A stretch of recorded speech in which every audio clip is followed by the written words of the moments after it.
Hey everybody, Dwight Gelowitz here. One more time, I got the man, the myth, the legend, Robert Stewart out of Port Orange, Florida. Robert, how you doing, buddy? Thank you, Dwight. I'm doing great. Cool. Listen, last video we talked, there were 10 questions the paint contractor must answer to get the job from me. I need to know, what are those 10 questions? Okay, great. All right. Well, as you know, well, maybe you don't know, but hiring the wrong company for this job can turn out to be a nightmare, very costly. Yeah. And doing it yourself could really, I think we've already established that, could really cost more. It's not paint by numbers? Time and excuse me? It's not paint by numbers? No. You're going to waste more time. You're going to get poorer results than you would if you hired a professional. And that's just what it boils down to. So what I've done, I put together 10 questions here that you can ask your painting contractor, and so that you can assure that you're going to get an excellent job from him. Okay. Now, the first one is, what kind of paint do you use? Make sure you get the good, high-quality paint. No cheap stuff. Don't let them bring the cheap stuff in the house. Make sure they get the best and bring it in. The money's not spent on the paint, on a paint job. The biggest money is in the labor. The labor. The labor. The labor is much more, at least almost 5 times more, if not more, than the paint cost. Wow. So buy the good paint. It's worth it. Your job's going to show that for it. Okay. Okay. Is your estimate a flat rate? What do you mean by flat rate? Well, in other words, when he comes in, he's going to give you a charge. He's going to lay out exactly what's supposed to be done, and everything on that is included in that proposal. If there's anything else outside of that scope, that's why I always touch on, be clear on specifics. Yep. You be clear on what you want.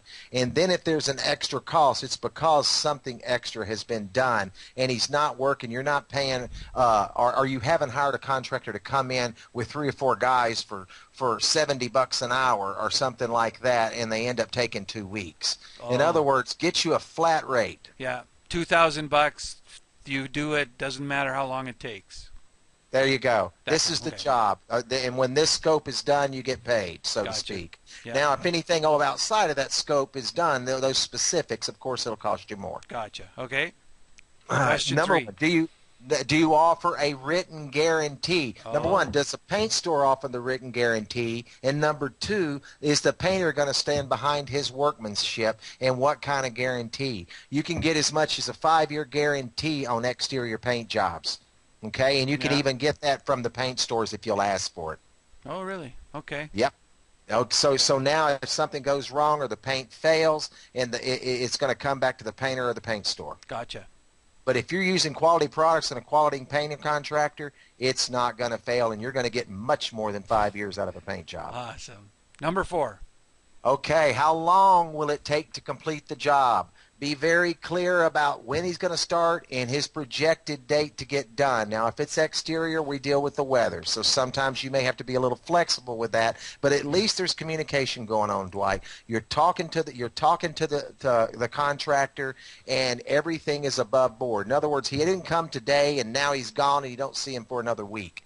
He's on the job. He's got a specific job to do in a specific amount of time, and you keep it going. Cool. You can string it out for a month yourself. You don't need him to do that.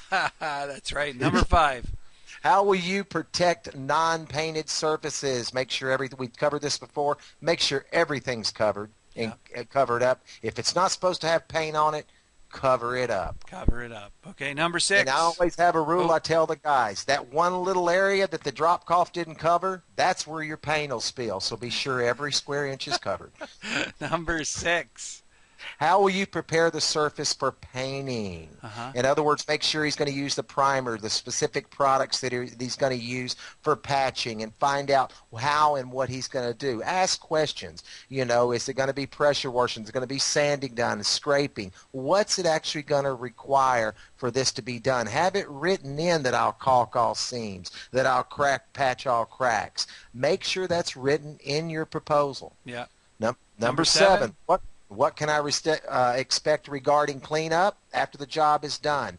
Don't expect nothing except for him to clean it up totally.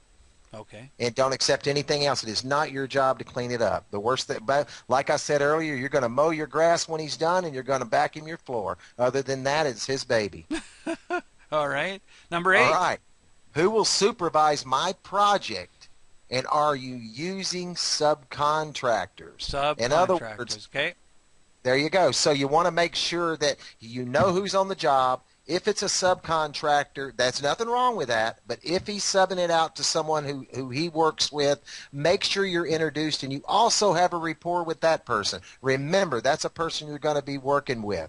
And make sure you know the supervisor. Is he going to be there? Who's going to be there? Is the person there qualified to be a supervisor? Okay? Yeah. Okay. Number 9, how long have you been in business? It's always good to check that. I mean, it doesn't mean there could be a guy in business for 35 years and one in business for 5, and the guy for 35 years does horrible work. You never know. But chances are, if he's been in business for a while and he's had a company in a particular city, he's part of the Better Business Bureau, he's in the Chamber of Commerce, you've got yourself a good contractor that's going to do a good job. Okay. Okay? Yeah. Number 10. So what references can you give me? Make sure you get about 3 references, and be sure to call these people. There's no sense of getting the reference if you're not going to call them. And you want to find out things like, did they cover everything up? Did they mess anything up? Were they courteous and pleasant to work with? You know, the general questions. Were you pleased with the quality of the work? Gotcha. That sort of thing. So, Dwight. Wow. Anything else? That's pretty comprehensive today there, Robert.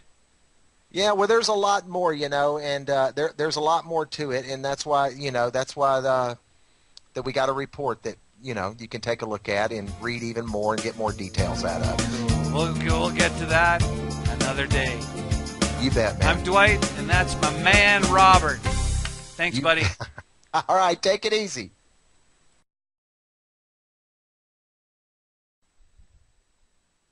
Stop. Don't you dare touch that mouse. If you're going to hire a paint contractor to do your paint job, stop. Don't hire anyone until you read my free guide, How to Avoid Rip-Offs and Get a Quality Paint Job Done. In this guide, you'll learn why you should hire a painting contractor, where you find a good painting contractor.